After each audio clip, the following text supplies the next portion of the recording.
packed show we have for you tonight. And as always, I am not alone. Victor Moyakane and Linda Alela are on the other side of the studio. Over to you guys.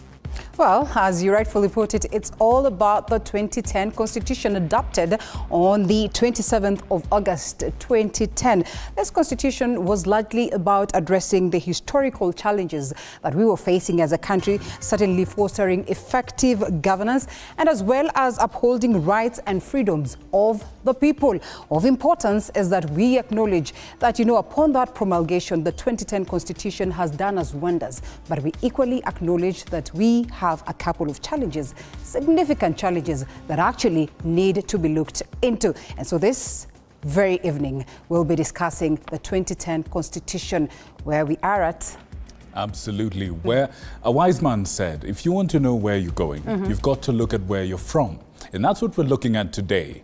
In order to figure out the future of Kenya, the future of this relatively young constitution as far as constitutions go, to look at that, we've got to look at where we're from and where we are. And that's our mission tonight on the People's Court. My name is Victor Moyakane. And my name is Linda Alela. Absolutely. Yes. Please, my apologies. Over to you, George. Take it away. Yeah. Absolutely. We have a lot lined up for you, but first the news comes on top. We have a lot lined up for you tonight. Here are some of the top stories making headlines tonight. Tonight,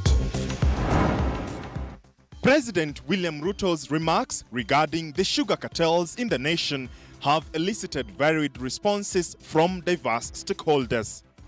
Such statements by the president lend credence to reports that his abduction must have been related to the issues surrounding Mumias Sugar Company. Unlike the prior deep navy blue uniform implemented during the tenure of former Interior Cabinet Secretary Fred Matiang'i, the National Police Service has proposed fresh uniforms for its officers. Plus, with political goodwill spanning across the political divide, that further, the National Dialogue Committee shall be assisted by 2 officers designated as communications secretaries, one of whom shall be appointed by the leader of majority party and the other by the leader of the minority party. The Senate gives a green light to a special motion for the formation of a National Dialogue Committee.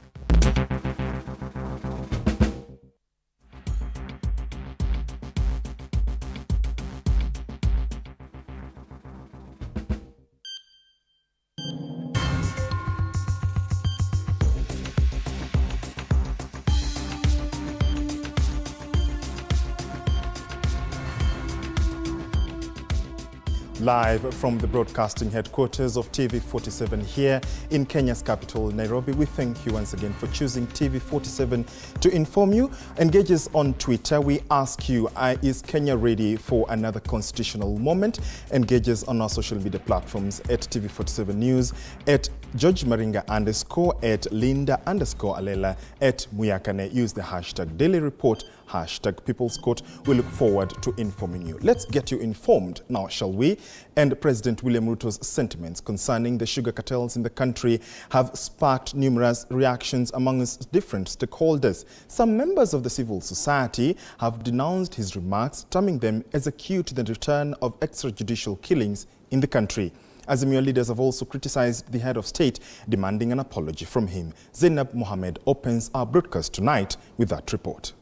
Following President William Ruto's remarks on Sunday during his Western Kenya tour, the remarks amid the abduction and release of Sugar Baron Jaswant Singh Rai have been received differently by different stakeholders. Members of the civil society have denounced Ruto's remarks, terming them as a cue to the return of extrajudicial killings in the country. The leaders also found Ruto's position as that of undermining the country's judiciary, want the president to exercise caution as he comments on various issues. While the circumstances of his public abduction remain unknown, such statements by the president lend credence to reports that his abduction must have been related to the issues surrounding Mumias Sugar Company. Azimio leaders have also criticized the head of state, demanding an apology from him. The leaders say that the one seemingly targeted by the remarks is one of the country's longest investors and should therefore be treated with respect. Mr. Jaswant Rai is a human being whose life deserves to be protected at all costs, just like any other person living in Kenya. The president was out of line in stating that Mr. Rai be taken to heaven. And we all know what that means. However, those aligned to the Kenya Kwanza side have defended Ruto's sentiments, saying it is high time the country fights individuals involved in corruption and corruption scandals. We are aware that judiciary has its role to do. The EACC have their role, DCI, but the president, and he has said, even with his government, that is willing to ensure corruption is no longer, and has made commitment before the cabinet that there will be no corruption. And there is nothing wrong about telling people to go to prison, because if you have stolen, where else would you go? You will not go to your bedroom. You will go to the prison. Ruto on Sunday said sugar cartels who have filed a case in court over ownership and control of Mumias Sugar Company have three options: to relocate from the country, to end up in jail, or in heaven. Zainab Mohammed, TV47. Thank you, Zainab, for that. The Senate has given a green light for the formation of the National Dialogue Committee comprising of 10 members, 5 from each side of the political divide, who will guide the policy and legal framework on issues tabled by both Azimio la Umoja and Kenya Kwanza political formations. And as Paul Kirobi tells us, leaders say that part of the issues to be discussed include entrenchment of various funds, including the Senate Oversight Fund. The approval of the Senate to have technical committees to guide the dialogue between Kenya Kwanza and Azimio political coalitions now sets the stage for what is seen as a constitutional process aimed at identifying issues of contention between the two leading coalitions. Senate Speaker Amason Kingi, during a special sitting on Tuesday, confirmed that the National Dialogue Committee from both coalitions will within 60 days report back to both houses of parliament, collect views from the public, and engage experts and professionals. The National Dialogue Committee may invite, engage with and consider submission from stakeholders, collect views from the public, and engage experts, professionals, and other technical resource persons as necessary. Some leaders have also expressed concern that the current bipartisan discussions might, just like in the past, transition into talks about reviving the Building Bridges initiative. Tunaona pengine mazungumzo kama haya yakienda kuwa BBI, sioni kama kutakuwa na natija yoyote, lakini tunaomba ni mazungumzo yao yataleta natija, yataponya nchi na yataleta umoja na nchi ipate kuendelea mbele. Nonetheless, divisions persist among senators, as some are concerned that the ongoing process could potentially result in an expansion of the government.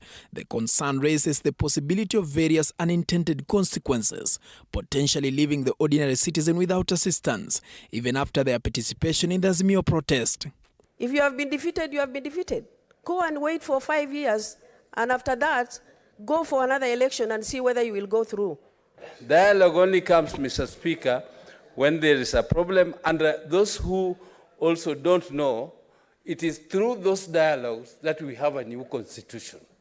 This constitution which you are saying you support came because of dialogue. Dialogue committee is expected to recommend appropriate legal and policy reforms on issues affecting Kenyans in line with the Constitution, as well as respect functional and institutional integrity of state organs. Kenya Kwanza had initially raised reconstitution of the IEBC, implementation of two-thirds gender rule, the entrenchment of the Constituency Development Fund, and the establishment and entrenchment of the Office of the Opposition Leader, and embedment of the Office of the Prime Cabinet Secretary as the items for discussion. Azimio named the cost of living, audit of the 2022 presidential election results, restructuring and reconstitution of the IEBC as the main agendas. The coalition also wants issues with interference with political parties by the executive discussed in a lengthy manner. Paul Kirobi, TV47, Nairobi. Thank you, Paul, for that. With schools reopening for the third term this week, many parents are feeling the heat of the high cost of living. Some parents are still struggling to get the school fees for their children after schools adjusted their fees and altered the structure to accommodate the students during this period. Some have lost hope, saying they are depending on well-wishers to help them so that their children can be able to continue with their education. Have a look. At the home of Florence Wairimu Mwangi, here at Embakasi West, Nairobi County, her son is arranging his books, hoping and praying that a good Samaritan will cater for his school fees so that he can complete his final term in high school. Secondary alikuwa anafungua shule leo. Hakuenda shule sababu hakufungua shule na wale wengine sababu ya Karo. Sasa nangangana kutafuta kidogo ili nitapata ndio arudi. Florence, a widow who has 2 sons, is now at a dilemma. Her son has not resumed school yet, and at the moment she is doubtful if he will resume school like his friends. Sasa ile pesa mimi sijalipa ni ya this term na last term ya 18,170. Hiyo ndio pesa sijalipa. Nimejaribu kuongea na watu wetu, kila mtu analia hana pesa. Hivyo.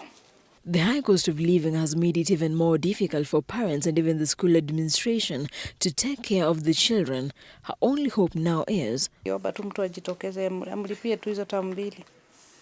Asome. Amalize sababu anapenda masomo. Na niko sure atapita vizuri. Sipo alisema ukuwe na 0 balance ama ukuwe umebakisha balance ya 200. Hata ukibakisha kuanzia 1,000 mtoto anatumwa nyumbani. On the other hand, Felista Mbithe, a single mother of 2, is having a hard time coming up with school fees for her 2 children, and her only prayer is to be heard. Kama kuna mtu anaweza nipea kazi tu ni satisfy watoto.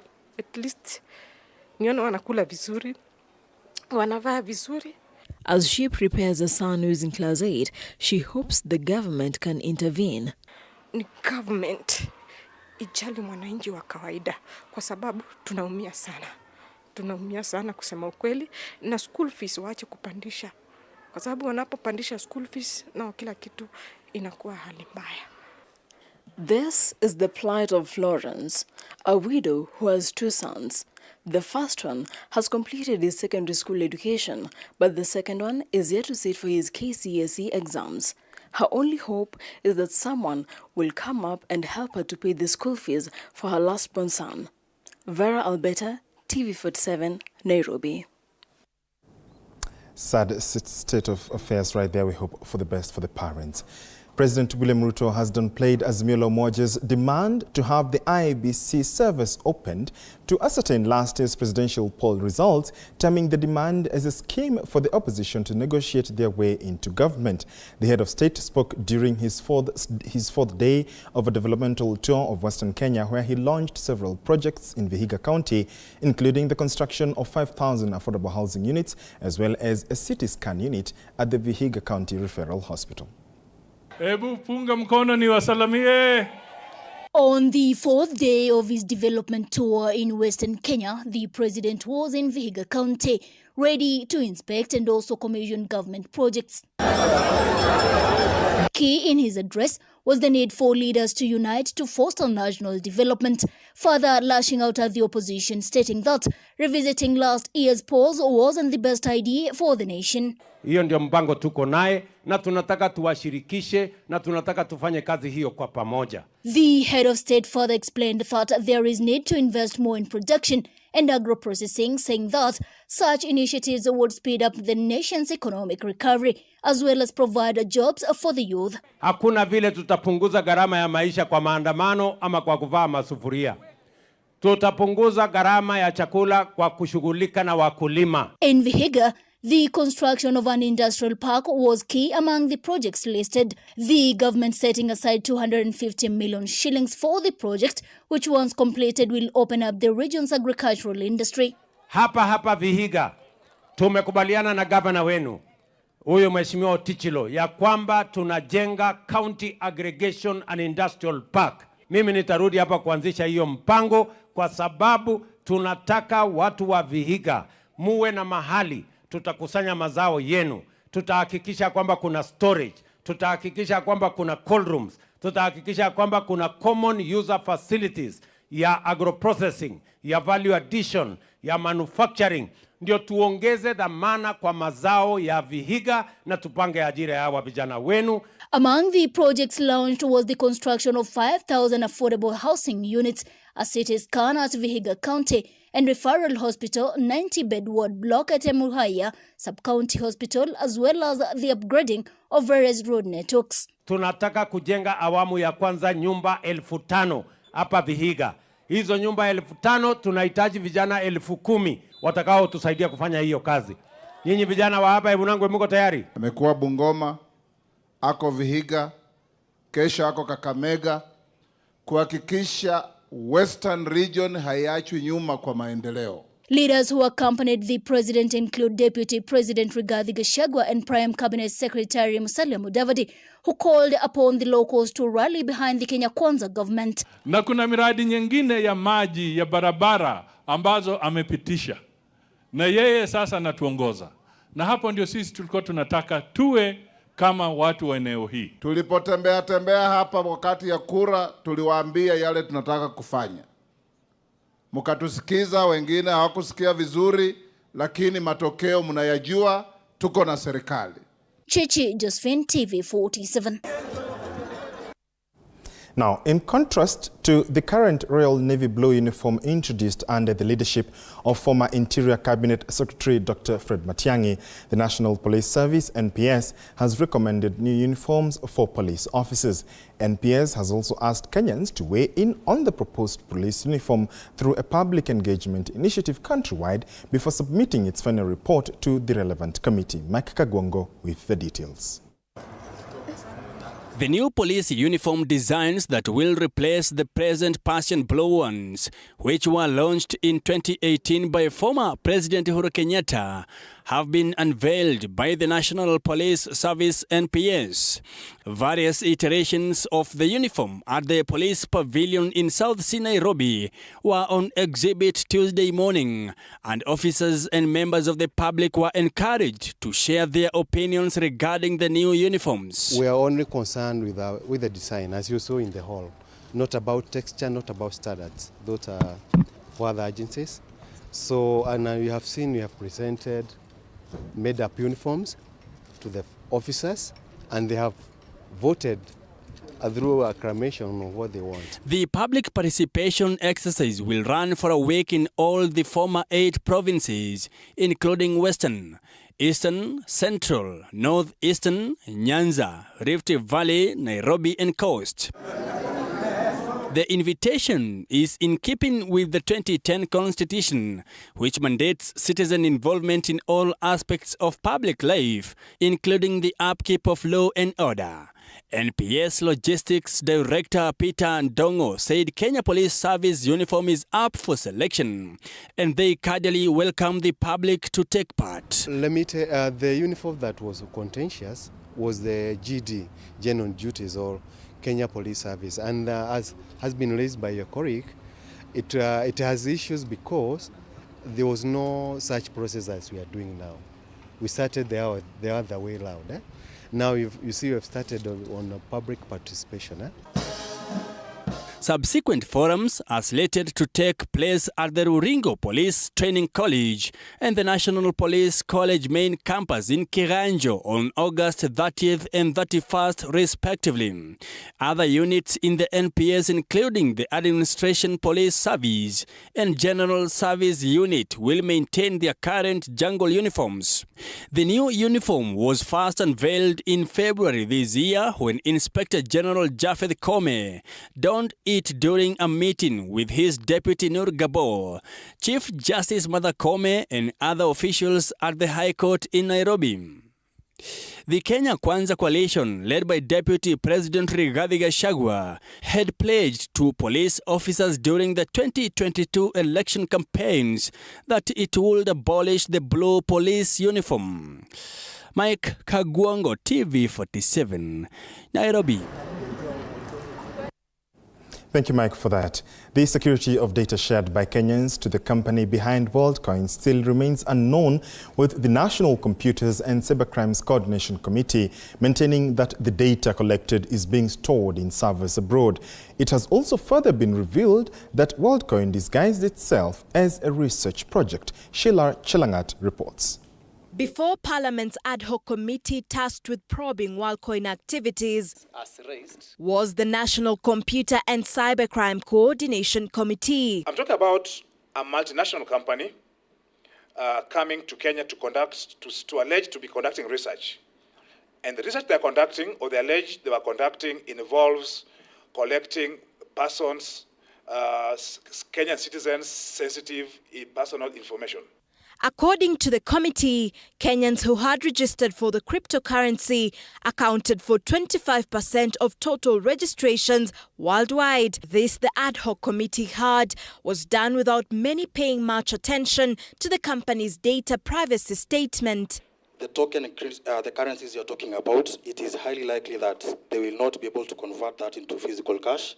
That is a deception measure to allow for people to come give out their information. The committee further divulging that their possession of sensitive information could be used to enable theft and terrorism. Through the OpScan, they're able even to take a 3D video of yourself and other data about you. Ad hoc committee was, however, not satisfied by the response given by the National Computer and Cybercrime Coordination Committee. The people who dropped the ball is you. So you must answer the questions as they have been asked by this committee. WorldCoin activities were suspended on August 2nd, 2023, and the ad hoc committee is expected to hold more hearings before giving its final report. They are targeting developing countries, first of all, whereby they think that the minimum wage bill is below average, and therefore a small token will actually be of good use to sell your data. Sheila Chelangat for TV47 in Nairobi. Now, Embakasi East Member of Parliament Babu Owino has been set free in the case where he was charged in relation to the shooting of Felix Orinda, popularly known as DJ Evolve. Trial Magistrate Bernard Ochoi, while acquitting the MP, ruled that the prosecution failed to adduce enough evidence against the lawmaker. The court faulted the investigation officer in the case, saying that he failed to tackle crucial areas and termed the investigations done as quote-unquote shoddy. Magistrate Ochoi further noted that the main witness was never called to testify against Babu Owino.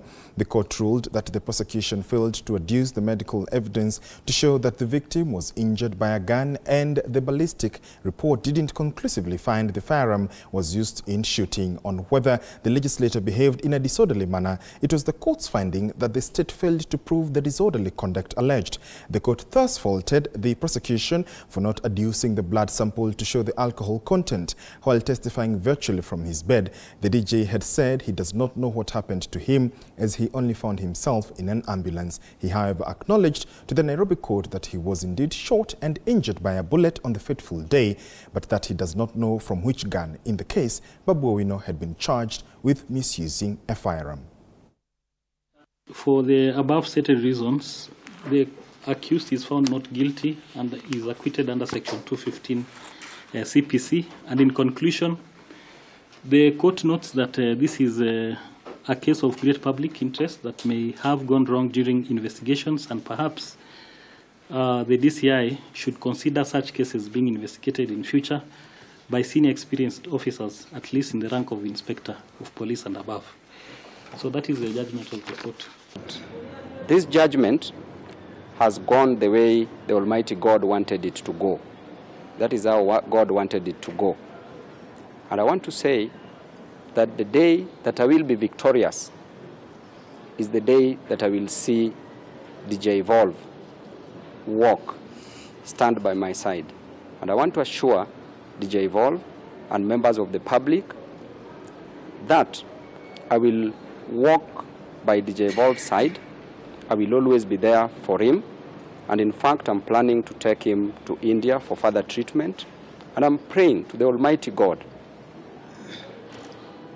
to grant Felix both the physical and spiritual strength to heal Felix and to ensure that Felix walks in the near future.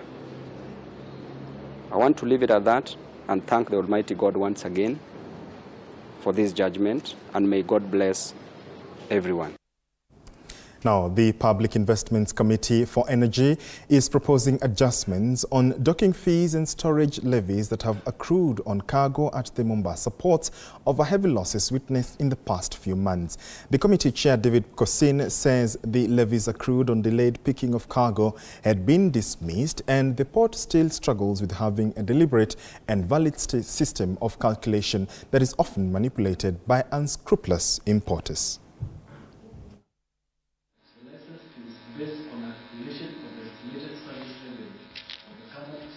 Kila mtu ambaye anafanya biashara hapa port ama anatoa mzigo yake nje na kwenda kuuza katika inland. So tunataka hiyo policy iwe moja, ndiposa mtu asiseme huyu ameonewa ama yule hajaonewa. Jambo la kwanza ya kwamba hiyo policy ni objective, sio subjective ya kutumia sura, kabila, ama ofisi, kwamba labda uko ofisi kubwa unaogopa unapata waiver. Sisi kama bunge tunasema lete hiyo policy na tunagakua hiyo.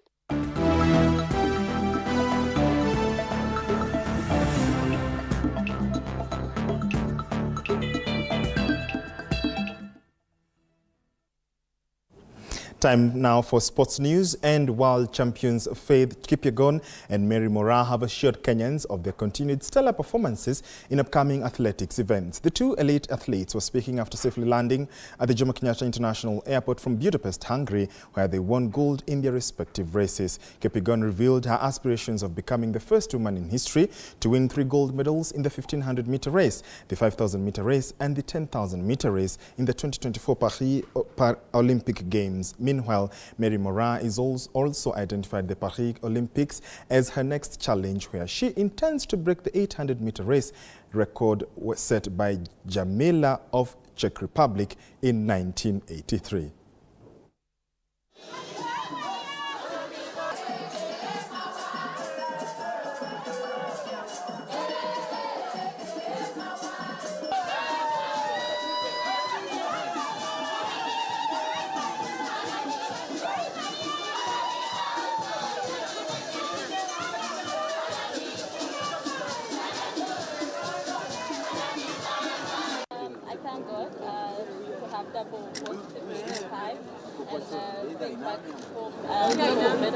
I'm so excited and happy, and I want to thank the government of Kenya and my team, the Team Kenya, who were together, we were together in Budapest. We did our best, and oh my God, I'm so excited. You know, I was not expecting this amazing home welcome back at home. It's just incredible, and it's motivating me still. Starting with those 3 world records was an amazing thing in my life, and I've seen my life change step by step. Now, Nandi Senator Samson Cherargei on Tuesday afternoon criticized the Ministry of Sports, Athletics Kenya and the National Olympics Committee of Kenya over what he termed as a poor performance by Team Kenya athletes in the just concluded World Athletics Championships in Budapest, Hungary. Speaking from the Parliament buildings, Cherargei stated that the technical team is to blame for the dismal performance due to their inadequate preparations and failure to adapt to their opponents' tactics to ensure Kenya won more races at the Games. Cherargei also expressed concern over the reception of the Team Kenya athletes upon their arrival at the Jomo Kenyatta International Airport, stating that no government official or relevant authority accorded the team the heroic welcome they deserved. To the Ministry of Sports and the Minister, that you don't need to hire bloggers to insult some of us in social media. What you need to do is to fix sports. Sports is sick, sports is ailing this country, and you are aware, and you, my brothers and sisters who are here, most young people are dependently on sports. From North Rift and from Nandi County, where I come from, if you kill sports, you have killed us. Most of the economies of North Rift survives only on the issue of sports. And therefore, even in Iten, in Eldoret, in Nandi, we have even what we call sports tourism, where we have people like Mo Farah who come to North Rift and see and train because of the high altitude. And therefore, this is not a small matter. I can see some people trivializing and putting it on social and insulting. This is beyond, and I want to ask the Minister and the Ministry of Sports to stop unnecessary sideshows of insults in social media and concentrate on fixing sports once and for all. And you know the President is very clear. If there is any corruption in the ministry, especially on this payment of allowances to athletes, and it is very sad because I have talked to a number of athletes and to protect their identities because of avoid victimization, that they were promised $300 per day, but they were ended up being paid $60. And this was a 57-team member that went to Budapest, Hungary.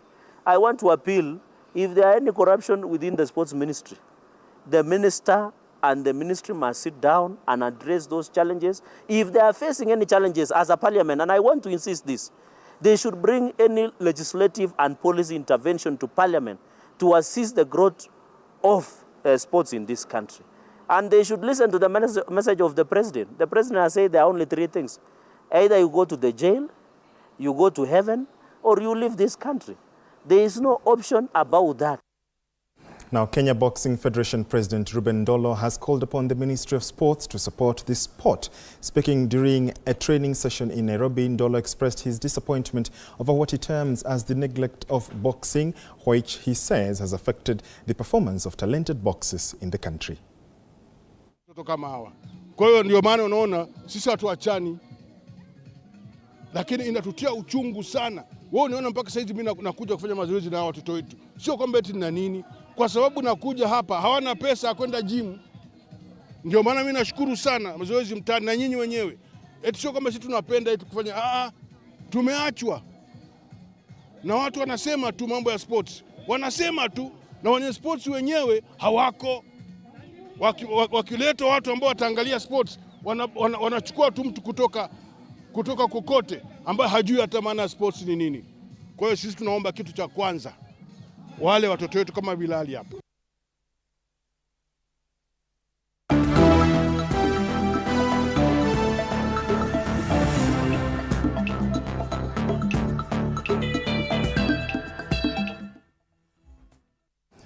Indeed, you're now up to date with what's making headlines from across the country and beyond. Time now for a short break. When we come back, the discussion on the People's Court will be coming right up. Our guests are already here in studio. I told you we will have the presiding judge of the Commercial and Tax Division, Milimani, Justice Alfred Mabe. As you can see, he is already here in studio, as well as Ndegwa Njiru and a host of other lawyers. Franklin Mukwanja will also be here, as well as Gushundungu, Evans Ndong, Warongo Mwangi, and Reverend Elias Otieno, as well as Victor Muyakane and Linda Alela, who together we shall be driving the conversation on the constitutional review debate 13 years since its promulgation in 2010. You want to stand by for that conversation, and we look forward to your feedback online as well as our SMS portal. We look forward to also throwing your questions to our guests. Do stay with us. We are back in a few minutes.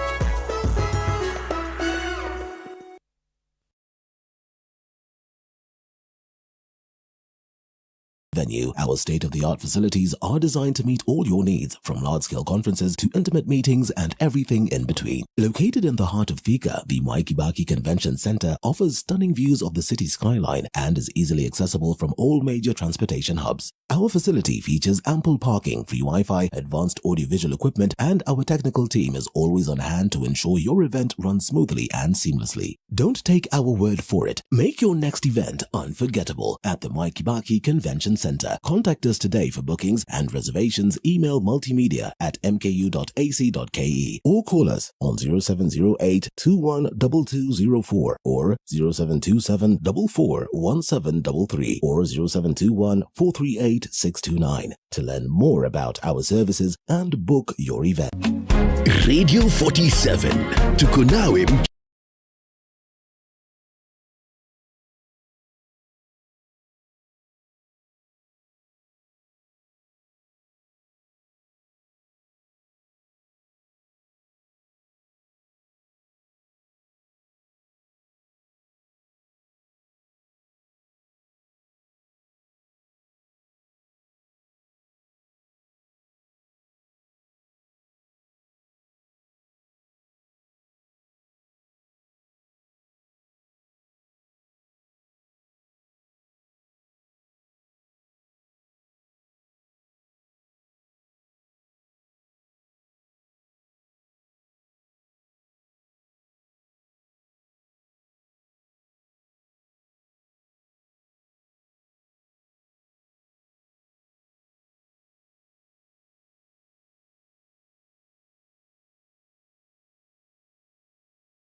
It is exactly 9:43 p.m. local time. We thank you so much for staying with us right here on TV47. Welcome back to the Daily Report. Time now for the weekly segment, The People's Court. Tonight, we look at the constitutional review debate. In studio tonight, we have legal minds as well as experts in this field who also analyze the Constitution as well as the custodians of the Constitution. I'm talking about the judiciary. Here with me, seated on this side of the studio, is Ndegwa Njiru, a constitutional lawyer whom I shall begin with before we cross over to Linda and Victor Muyakane. They will be telling us whom they have on their ends. Thank you so much, Okili, for joining us. Thank you very much. Brilliant. I will start by, asking, because it is 13 years of the Constitution and 2 days, your rating or your analysis of the performance of how, as a country, we have implemented this Constitution, perhaps on a scale of 1 to 10. On a scale of 1 to 10, being very fair, very objective, very impartial, is 3 out of 10. 3? That's quite a low score. Yeah. Considering it's 13 years, why is that? If there is any score. Yeah. Why is that? It's because when you look at the 3 arms of government to which the Constitution has spoken to, the only arm that has been up to task in ensuring that the whole aspect of constitutionalism is operationalized in the Republic of Kenya is the judiciary. The executive abandoned the process of implementation of the Constitution long time ago. Parliament has never even begun the process of the implementation of the Constitution. The public, the members of the Kenyans themselves forgot the day they cast their vote on the 28th of, was it August? Yes. When we cast for the 4th of August. 4th of August, yes. When we cast the vote for the referendum. That's the day the Kenyans abandoned the whole process of the implementation. And so the judiciary has been left alone, fighting for the Constitution. A section of the legal fraternity has also been left fighting for the Constitution. And as I said, the executive abandoned the task long time ago. Even from the pronouncements that some of them are making, you realize that the pronouncements are not backed by the spirit of constitutionalism. When we are given to ourselves this document, we thought that Kenya has had a new dawn and that would begin a new chapter in building a new republic where the rule of law would be the order of the day. The doctrines of accountability and transparency would be followed. The question of the people's place through the people's participation would be adhered to. Okay. And we have all abandoned. So 13 years later, we are hearing, talks of, introducing the office of the official leader of opposition. That requires a constitutional amendment. Exactly. Are we primed then to review our constitution and have an amendment? Even if you look at the documents that came from Bomas, we look at the Kilaguni document, we go and look at, I think there was also a Kilifi document, if I may remember.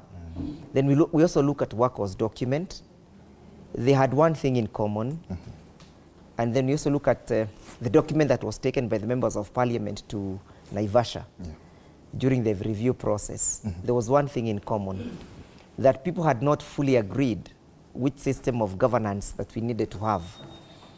But when the document was taken to, somehow people had thought that we needed to have a parliamentary system of governance. Because if you look at all those reports, the Constitutional Review, Commission Review that was in Bomas and all those other reports, somehow people had an idea that we needed to have a Westminster form of government. Okay. But when the document was taken to Naivasha by the then members of parliament, the whole thing was mutilated. Okay. Because we legislated this constitution, or we adopted this constitution with some kind of a very apprehensive history of the Nyayo era. Okay. That when we promulgated this constitution, we wanted to get rid of anything that would seemingly appear like the question of tyranny and authoritarianism and sectionalism would come back. So we legislated this constitution with that fear. And that is when the document, when it was taken to Naivasha, was completely mutilated. Okay. And we were given a different document from the document that we had thought we would get. All right. So and therefore, the review process has been, it began the day the document was adopted, because the system that we have is not responsive to the people's plight. So should we have one right now, quickly? It began on the day. It began on the day we were even campaigning. Remember, there was a group that was saying 20% of the document is not good.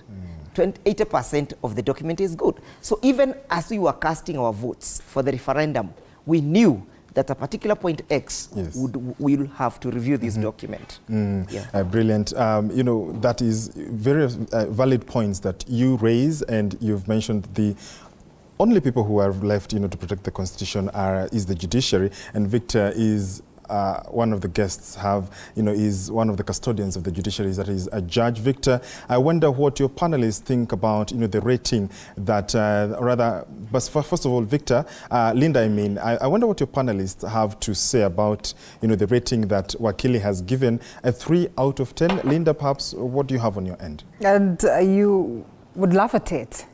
If Wakili is going to give it 3 out of 10, a constitutional lawyer, one who's been at the forefront in championing for adjustments and all that.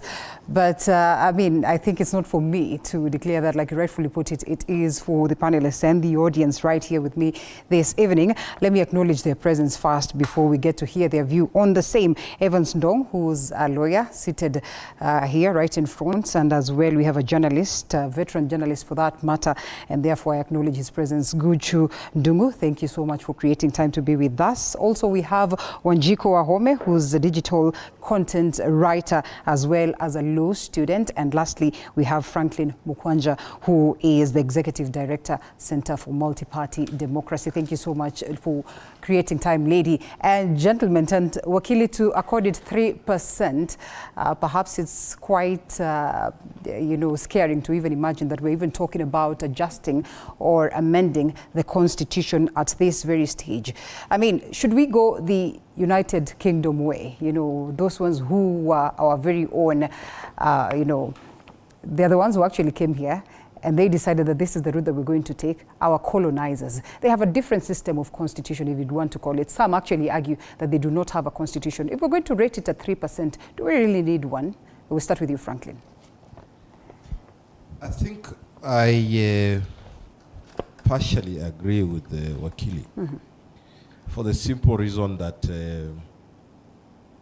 we have seen either the attempts to destroy or prevent the emergency of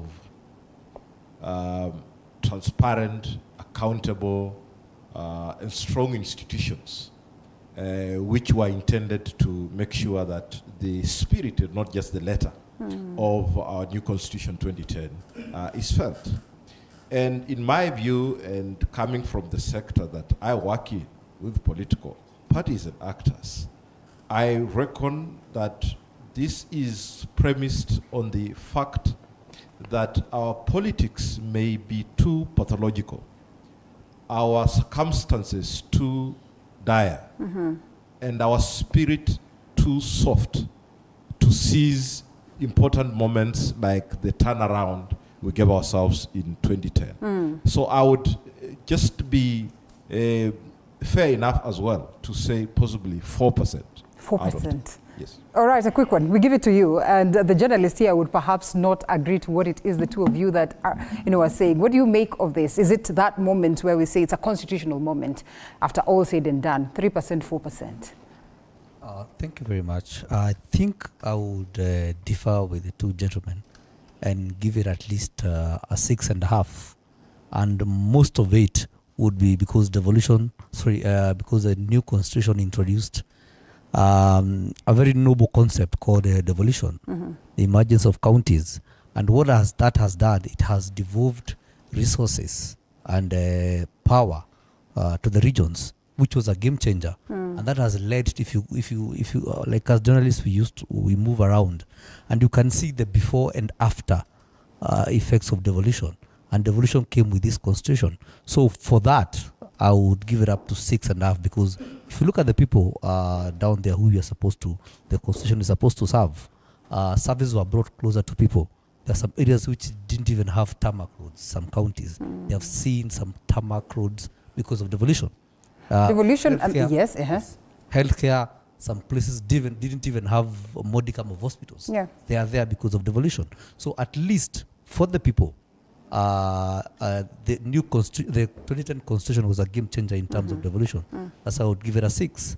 For the political elite, that's where the challenge is, because I think it's a political elite that sometimes feels a bit shortchanged, and for good reasons too. There are things that after 10 years, or it's actually 13 years, right? Yes, 13 years of it. 13 years, that's something that need to be changed. Yeah. But most of it, of course, is being driven by the political elite. Wanjiku, your view, and especially at this point where we have at least youth, and a majority of them actually representing the face of the youth, representing the face of the women, representing persons with disability, courtesy of the Constitution.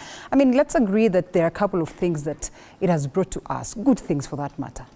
I think I'd agree that 4%, I agree with you, the Constitution has really brought about a lot of change. But I would like to put a spanner in the works and say, the implementation of Let's have the mic, yeah. The implementation of the Constitution hasn't been as much as I would have liked to see. I mean, yes, devolution has come around and it has brought about a big change in economics. It has brought about more healthcare, more transportation, and so on and so forth. But when you look at what it has done for the youth ourselves, right? Yes, we have a bit of more representation in Parliament and so on and so forth. But do we have more opportunities to work? Are we getting more job opportunities? Are we getting more education? Is that happening for us? I do not think so.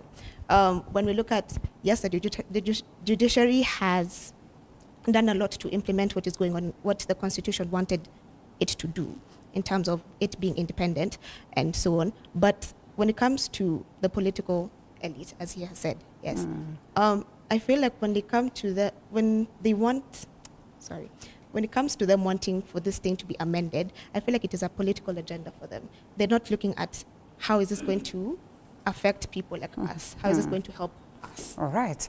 Well, Okoa Kenya, if we would remember the bill, Punguza Mizigo, if we would remember, I mean, the latest BBI, and now today, this initiative that, of course, most of the Kenyans are actually pushing for that, civil society. We have seen most Kenyans actually, saying that it is that constitutional moment, including Mr. Politician, him or herself. Do you suppose we are at that moment, and especially when we're talking about implementation and the possibility that then we have a document that works for us? First, I want to begin by saying that I'll deal with this in 3 aspects where we have come where we have come from. I think we have come from a history that is bleak as a country, and we have to accept that we have a very dark history, and that will help us appreciate the fact that we enacted the 2010 Constitution. Now, where are we? Unlike my senior learned colleague, Mr. Ndegwa, I would give the Constitution, we have 2 important aspects when you're dealing with this Constitution. The first one being we swore to promote and protect. So there is the bit of following what the Constitution says, and then there is the bit of protecting the Constitution. In the bit of following what the Constitution says, I would give it a 3. In the bit of protecting the Constitution, I think I would give Kenyans a 6. Kenyans have deliberately, and it has been very deliberate, protecting the 2010 Constitution, knowing where we have come from as a country. But that does not mean we have not had challenges. And as my colleague said, I think Parliament absconded the duty to protect the Constitution a long time ago, simply because the executive, became the remote control. Nowadays, I think they say, on the streets, they say the house on the hill. It hosts the satellite and the remote control for Parliament. I think the judiciary has largely done a good job, although they have had their black swan moments, and we have also to appreciate that when the judiciary goes off tangent, according to what we intended as a people in our Constitution, we also point them out. Yeah. Is it time for us to review the Constitution? What is the future? That is a question that is better left to Kenyans. And yes, the problem of system of governance has been with us for a long time. And remember, when we were getting the Constitution, there is the bit that many people often, we look at the Constitution as a very abstract document, and we fail to remember that the Constitution was also carrying a political compromise. You remember that time when we were getting the Constitution in 2010, the PNU side were saying, you know, we want a pure presidential system, no devolution. ODM was saying, you know, we want devolution and parliamentary system. And it was a trade-off. They had to drop the no stance on devolution. They had to drop the stance on the parliamentary system. But you recall, Kenyans wanted a parliamentary system. So yes, the problem of our system of governance is something that we still need to consider as a people. Well so I would say it is a constitutional moment. Well put, and I think we go to Victor. Victor, on three bases that this 2010 constitution was formed. One, to uphold the rights and the freedoms of the people. Another, to make sure that we foster effective governance. Another, to make sure that the historical challenges then are addressed. Should we, this evening, then look at the performance of the constitution based on these three or beyond? To you. I love those questions, absolutely. Good people of Kenya and those of us who are watching, kindly allow me to introduce the guests that we have on this side of the studio. To my immediate left, and by left I mean this hand.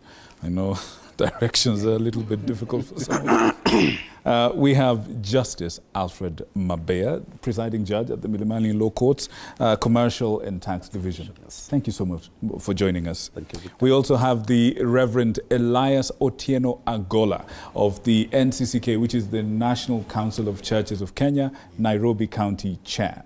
Thank you so much. Also of the Presbyterian Church of East Africa. Oh, yes. Thank you so much for joining us. In charge of Justice, Peace, Reconciliation and Creation Department. Perfect. I couldn't have said it better myself. Yeah, thank you. And of course, we have our Now, your introduction is a little bit difficult because you are a learned friend, but you're also a very astute political analyst. Yeah. So which hat are you wearing today? I think there are a lot of my seniors. So I would wish to represent the political aspect of this discourse. Right. Then I will allow my seniors to handle the legal part of this discourse. Fantastic. Thank you so much. Thank you so much. That good people has been Warongo Mwangi, who has chosen the hat he wishes to wear this evening with us. Now, before, gentlemen, we come and tackle the things that have been shared in the other panels and the things that will originate from this panel, let's take a short break and we'll be right back with more.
Welcome back. If you're joining us right now, this is The People's Court, part of the Daily Report every Tuesday, where we tackle news of the day and news that concerns you and the running of our nation. Tonight we're talking about, as you've gathered, and for those of you who are joining us right now, tonight we're talking about the Constitution. 13 years old, we're calling it the new Constitution still. We are here to find out what's new about it. Why are we saying it's still new? But before we went on break, we had introduced our guests, and I have a question for all of you, starting with you. What rating would you give the Constitution in two categories? The document itself and the implementation of it. Victor, the rate I'll give it as a document, 9. 9. As a document. As a document. And the spirit. That's quite generous. Yes. On the issue of implementation, allow me to state from where I sit. Please. On the judiciary. Please. The judiciary has, on its part, been in a position to implement 80%. And you see, for the judiciary, because the judiciary does not move, the judiciary is the custodian. The judiciary waits for the Wanjiku, for that person who is wronged, for somebody to come and say, oh, this part of the Constitution is being infringed. And then the judiciary comes in to pronounce itself. Because Wanjiku, as we know, was given, was the one, through the Constitution, has the sovereign right. Now has ceded part of that right, the judicial right, sovereignty to the judiciary. So when I say 80% or 8 out of 10, which the judiciary has done, it can be seen. If we talk from the issue of accountability, we are accountable. Every year we usually give our report. The Chief Justice is out there to give his report. On the issues of freedoms and rights, we are pronouncing ourselves, the courts are pronouncing themselves on daily basis. Who has defended the devolution the most? It is the judiciary. The judiciary. Talk of well, you talk about two-thirds, is it two-thirds gender? We are at 50-50. 50-50. So on my part, I'll give it 8. The document itself, the spirit of the document, so good, so revolutionary, so fresh, even when it was enacted. And as far as on our part, the way we have been able to implement it, 8%. I see. Talk about electoral. Look at the cases during the previously. It used to take about 3, 4, 5 years, a whole electoral cycle to complete what? An electoral case. But right now, 6 months. And on presidential, 14 days, nowhere in the world. Hot air or not. Our good Reverend, tell us from where you sit, the document and its implementation. What score are you giving it? And why? Well, thank you, Victor. I think from where I sit, which is the church, we all know that the church worked with the process from when we were agitating for reforms and to get to where we got the new constitution. Absolutely. And we participated in bombers, we participated at all levels. You know, church leaders who even paid the ultimate price to get Kenya to where it could get the constitution. And the names, I think, are still fresh in your minds. Memory, yes. The likes of Bishop Muge, the Reverend Dr. Njoya. Dr. Njoya. We have Bishop Okulu. Bishop Okulu. Yeah, we have Bishop Gitari. Bishop Gitari. We can mention them and mention Bingi Mwananzeki. And these people gave their lives to see that Kenya gets a beautiful document that will speak to what Kenyans would gain from. The issues around freedom of expression, freedom of getting information, freedom of movement, and defining what Kenya should look like, which was rightly captured by us in the preamble of this constitution. Then you look at the rights, you look at the separation of powers, the introduction of some constitutional, independent constitutions, commissions, and so on and so forth. So I would rate it that the document itself is a better document, and I would rate it at 10. 10? Yeah, I'm the only one who can give it that because I Right. because What I about know implementation? What it is. The implementation. What rating would you give? That is what has a challenge. I will give it 4 or 5. Wow. Yes, because it is a beautiful fabric in the hand of a bad artisan. You need to say that again. I think the preacher just kicked in. Yes, it's a beautiful fabric. It's a good document, a good and beautiful document given to poor implementers who want to mutilate it every time for their own self-benefit and gain. And so that drops the rating from 10 to 4 or 5. I see. Yes. Quick one on that. Recently, NARC Kenya leader Martha Karua is on record as having said that even a beautiful constitution cannot take the place of societal ideals and morals. It cannot take the place of morality in society. We can have a beautiful document, but our morality will always let us down. Would you agree? Yes, I would agree, because we are talking of who is using this beautiful document. All right. I would say that in that context, she's right. That even when we have a beautiful document, if you hand it over to a people who don't respect it, then they will punch it, they will tear it down, they will mutilate it, and then the product becomes the 4% I'm talking about. I see. All right. So 10 and 4, we had 9 and 8. What about you, sir? What's your rating? First of all, the document and implementation, as quick as you can. In terms of the document itself, I would give it a 9 out of 5, 9.5. I see. And in my rating, then I have to hark back to where we have come from. We have come from a very long genesis in terms of the constitutional formulation, starting in 1957, when we had the first constitution introduced by Oliver, the secretary to the colonial, establishing the legico and new members, the 8 of them. Then we had the Independence Constitution, which was mutilated or amended 1 year after. Right. And in between that to 2010, we had the 1963 Constitution being amended 30 times. Yes, actually, this is, good people, allow me to intervene here. This is a critical piece of information. Yeah. We actually changed, as a country, we changed our constitution 30 times. Yeah.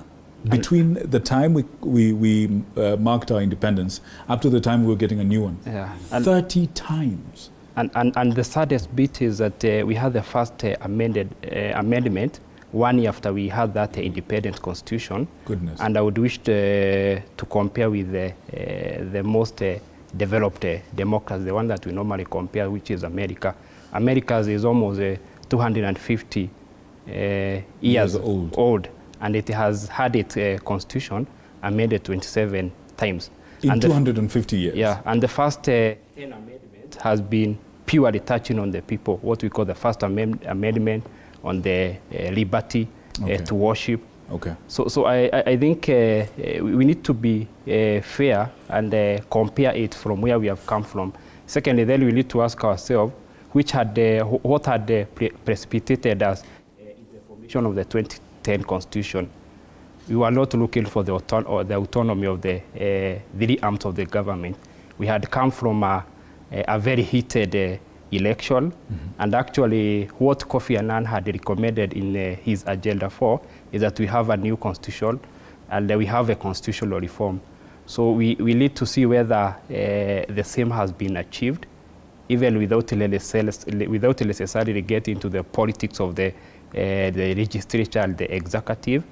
But in terms of the implementation, I would give it a 7.5. 7.5. I think we've been having a very poor, we've been very poor in terms of implementing not only the constitution, but various acts we have for the parliamental policy. All right. Kenya has one of the best policies, Okay. but we need to move beyond the policies to implementation. Implementation. Yeah. Now, allow me to say that in the course of this conversation, in our different panels, one of the things that we would need to talk about is implementation and exactly how well we're doing about it, and what are the gaps and what we need to do as we transition from looking at the past and the present and looking into the future. But I have a question for all three gentlemen before we shift to my other colleagues, and it is this. Did this constitution, from where you sit, Judge, you actually, as a member of the custodians of this constitution, you sit where the rubber meets the road, so to speak. From where you sit, do you think this document captured the hopes and dreams of the Kenyans effectively? From where I sit, that is on the docket of protection, the protection docket, I would say to a greater extent, yes. Why do I say so? Bishop here has taken us through all the steps which were undertaken to reach where we are. And those of us who knew the constitution, which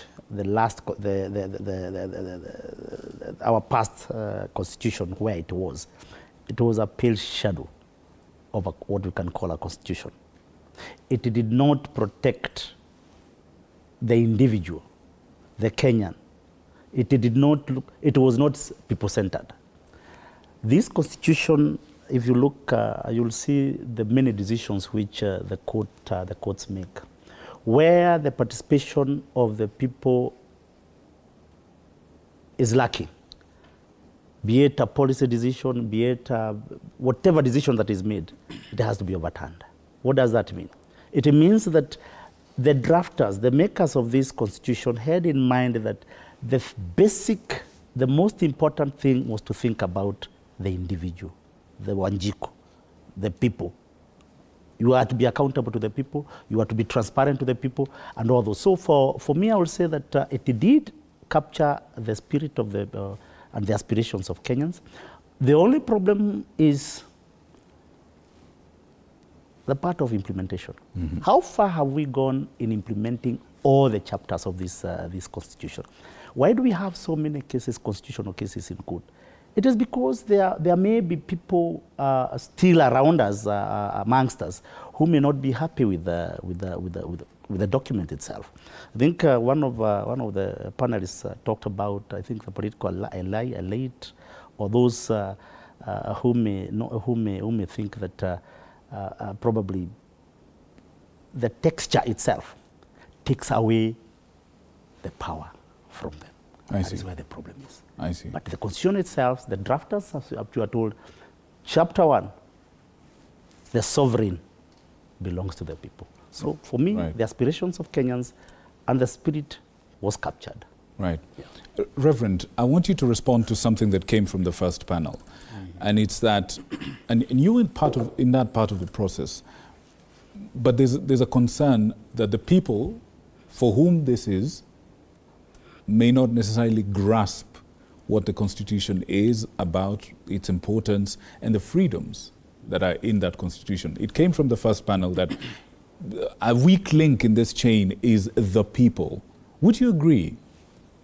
Yes, Victor, I do agree, because this Constitution, as I said, and I think I'm the one who has rated it the highest, giving it 10, has the aspirations of Kenyans, the definitions that the Kenyans would want to see in a constitution, the benefits that they would want to get. When you talk about devolution, when you talk about separation of power, when you talk about even turning some of the government departments from forces to service, the service delivery, The constitution is that good, that good.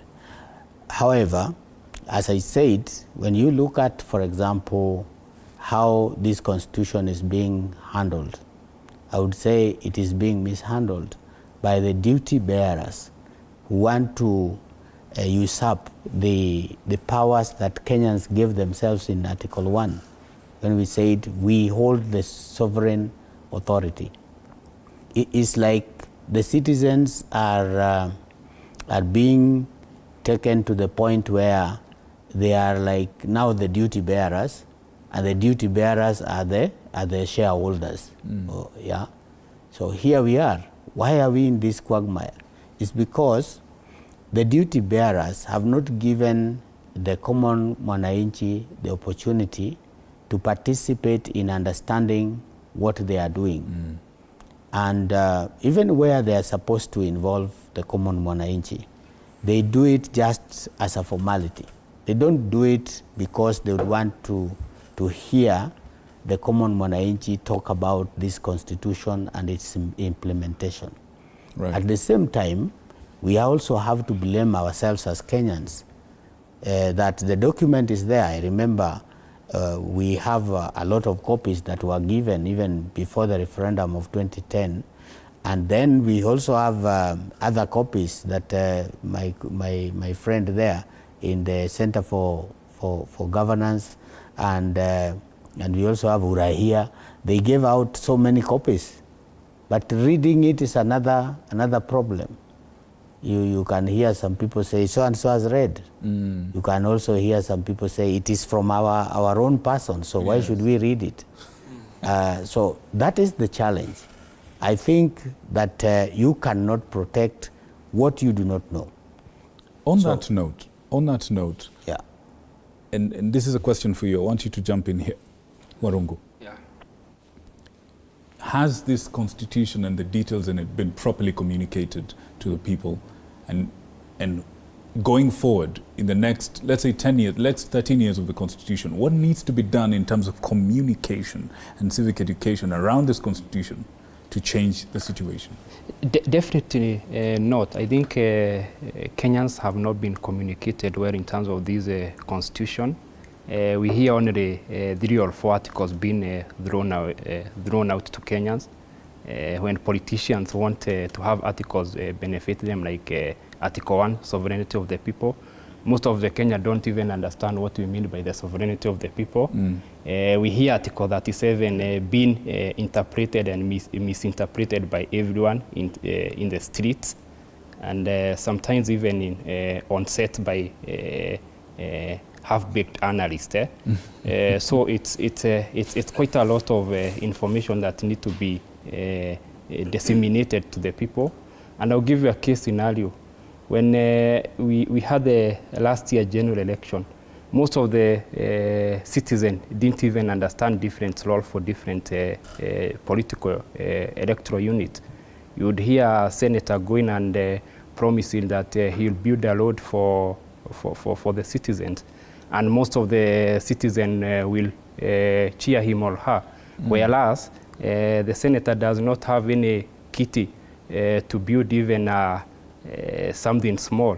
So you certainly most of the citizens don't understand the role of most of the articles in the Constitution, and mind you, they don't even understand the role of different elected leaders, which should be very paramount. Right. Like a citizen doesn't understand that the role of the MCA, which is purely legislative representation and oversight. So you'll even find when a citizen has a birthday or any other occasion, you want to pull in the MCA. So Right. I think there are a couple of things that we still need to... Those are some of the things we need to fix. I want to throw it over to our first panel. George Maringa, yes. Take it away, please. And would you care to ask your panelist about this tricky bit around how it's communicated going forward, please? Yes, absolutely, indeed. And, as your panelists were speaking, I could see my guest here, Ndegwa Njiru, noting down a few things regarding, to the reaction. I could see him, because his ranking seemed to be quite the harsh one, if I could call it, Wakili. Yeah. But again, even as we, react to what, the other panelists have said, let's look at the bigger picture now, moving forward. How then do we ensure, as a constitutional lawyer, that the implementation of this constitution that we saw passed 13 years ago is as effective as the drafters, so that then there is no sort of selfishness that seems to be coming in from the leaders? Well, I think the biggest misfortune that Kenyans suffered is to vote in individuals who are moribunds and individuals who do not understand the doctrine of constitutionalism. Okay. And number two is that we have not invested a lot in breathing life to this constitution. And I must credit the judiciary at any given time, because at least they have struggled with this document.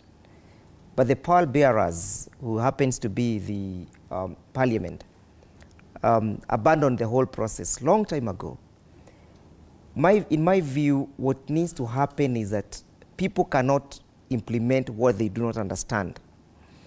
When we enacted the County Government Act, the whole aspect of civic education was left to the county level to give civic education to the members of the counties respectively, so that they could understand the document. Yeah. But even them that are mandated to observe the constitution, and in this case I'm addressing the executive.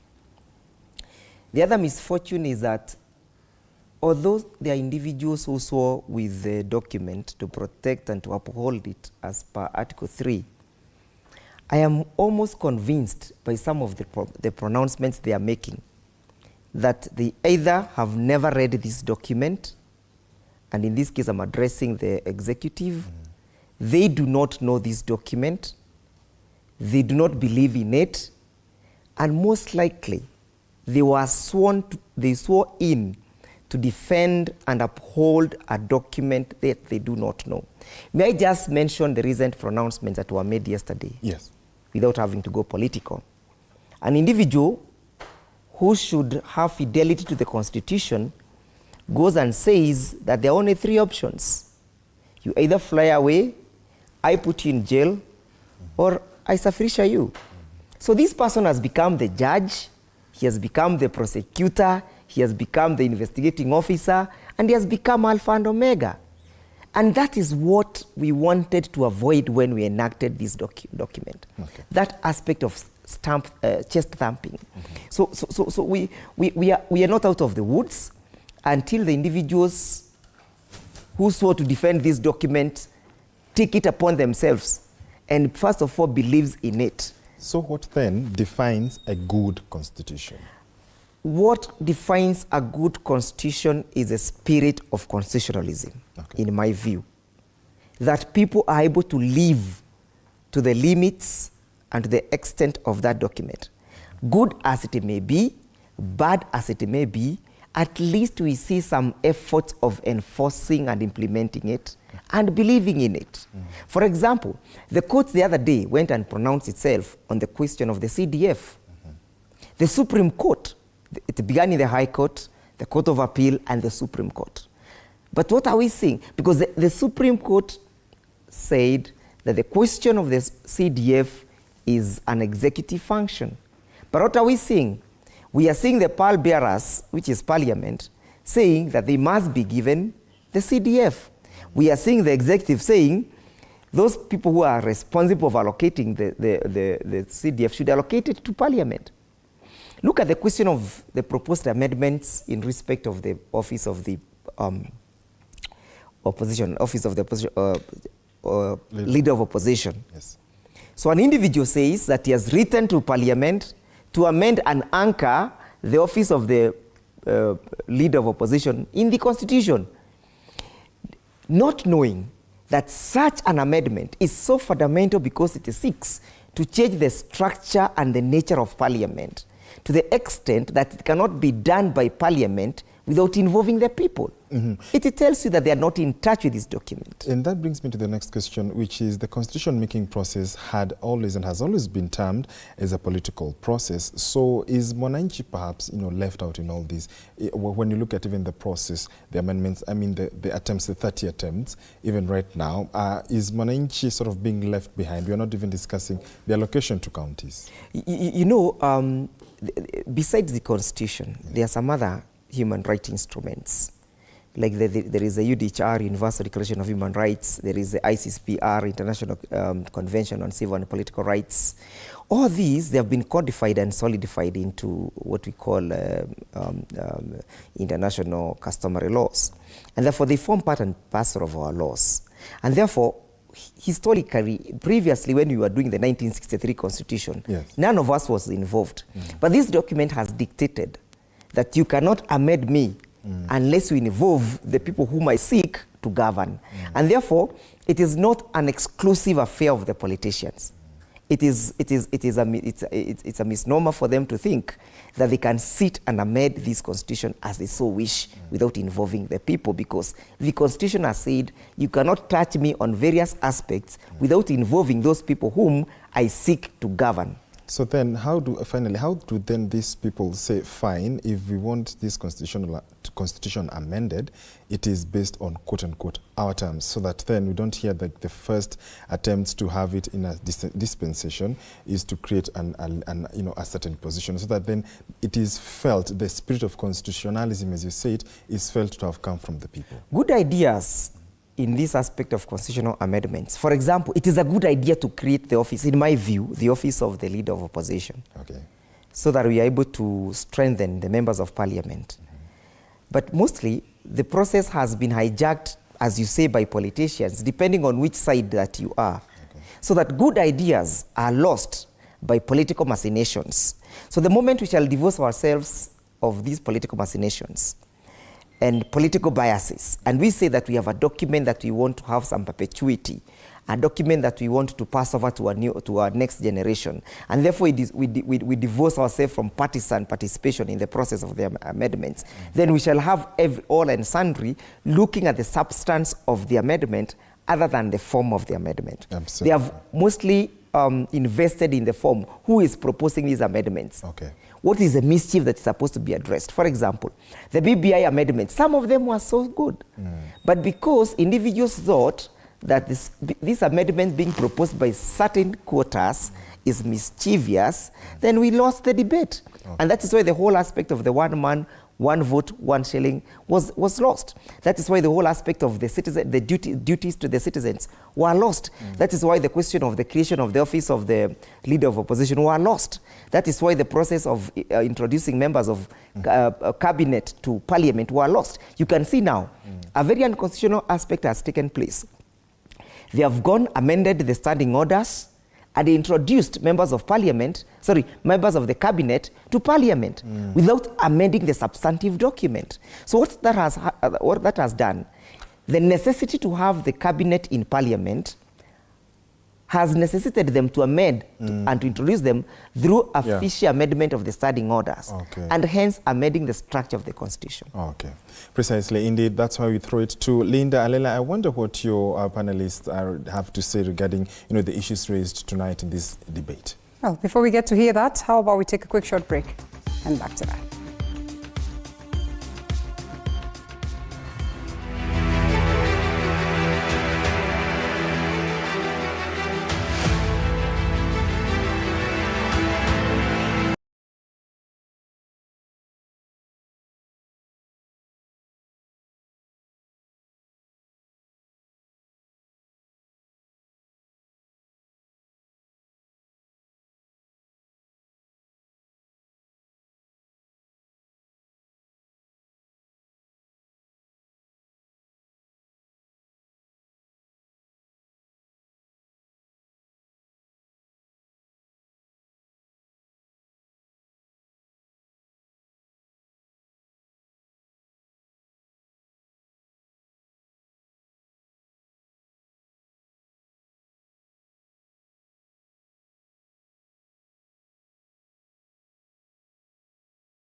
And welcome back to the broadcast. This is People's Court under the banner Daily Reports. Remember, it's all about you, the people, and your feel on the matters that involve us in terms of governance and, of course, the current affairs. And today, we're all about the 2010 Constitution. 13 years into it, do you support it has served the purpose? And I reckon that, a majority of the people have a feeling that the document itself is beautiful, a document. Then one would want to ask yourself, why this proposal to adjust, perhaps to make it better, not because it's an ugly document, just to enhance it, just to make it, better in terms of serving the people of Kenya. But what are some of these components that we think, once incorporated, will make the document better, but of concern? Just how do we make sure that, anything that we get in form of a constitution is well implemented? Of course, on that end, George and Wakili Ndegwa, on this other end, we also have, a member of the clergy, and we have members of the Law Society, I would say, because the judge as well is part and parcel of the Law Society, not part and parcel of the Law Society, but have started, at the point of legal brains. Yes, these are legal brains, if I might want to call it that way. Of course, with Victor and with me right here, we have Franklin, and we also have a journalist. I'm scared of calling Wanjiko because everyone else would actually think they are Wanjiko. Because with this conversation, Wanjiko is basically everybody that is represented here. But then, Wakili, we'll start with you. And if we're going to say that this document is a beautiful document, then one would want to ask, why do we want to adjust it? How do we make it better? A raft of proposals, not just from the team led by PLO Lumumba, not just from the team, led by Linda Ugatuzi, not just from, this side, Azimio versus the Kenya Kwanza government, those ones that are conducting the bipartisan talks, but generally a majority of Kenyans have raft of proposals. How do we make sure that in the conversation of adjusting or amending the Constitution or reviewing the Constitution, all these proposals are considered, including those ones of the BBI that Wakili says were good enough? Quick one before we come to the others. Thank you so much. I think three important things. It is true that we need to review the 2010 Constitution. And this stems from even how the 2010 Constitution was voted in 2010. Remember, we had a 67% not for the 2010 Constitution, and we had a 30%, those who said no. And then we had another 3% who really abstained from the process. Now, as at that time, you also recall that only 5.9 million people endorsed the 2010 Constitution. About 2.8 million people said it is a no. Fortunately, the current president was on the no side. And I recall that immediately he conceded, to the yes side. The president then, who was the education minister, said that we need to review. Now that we accept the document is here with us, we need to review. What are the areas I still feel we need to review? Number one is the integrity chapter. Why the integrity chapter? And on this one, I will poke holes to the judiciary. The judiciary have been the biggest obstacle before I come to the people on the integrity chapter. Why? Because they have given us a very high standard, on the integrity chapter. A finding must be made, a court finding must be made. But when you look at the documents leading to Chapter 6, integrity, the people of Kenya did not intend that a court finding, would be made for somebody to be found to be within the standard of chapter. You see, my style is that sometimes it's good to have the people who represent this specific, sectors that are being accused respond almost immediately. Would you allow me to have a minute so that, the judge here can respond to that, and then we come back to that? Just that, you've been labeled those ones that are the missing link to corruption, and now the obstacle to... Thank you. I deny that the judiciary is the biggest obstacle. The judiciary, to begin with, when the drafters of the Constitution said there shall be an act of parliament which will be able to, which will have to operationalize Chapter 6. Parliament came with a what? With an act of parliament. The steps that are supposed to be undertaken, all that the courts have said is, you do not jump to convict somebody unless you go through all the steps that are supposed to be undertaken.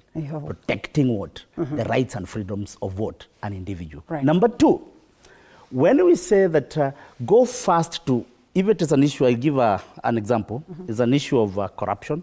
You have accused a governor or whoever in office who is an office holder. What is supposed to be done, and this is what the courts have said. According to the Act of Parliament that operationalizes Chapter 6, report to EACC. Let EACC does what? Does the investigations. Because you should not condemn somebody without doing what? Giving him a hearing. Through the process of investigations by EACC. If EACC makes a decision, yes, we think there is a wrong or an offense that has been committed, arraign him in court. Once he goes through the process of the criminal process, he is convicted, then that is when you should be in a position to say what? He's guilty. Evidence, watertight cases, very, very important. We know that people make allegations, wild allegations. If you work on allegations, nobody will be in office. Well put. And let me take it away from you briefly, so at least we also allow everybody else to speak in relation to this. Other question, yes, you wanted to say something?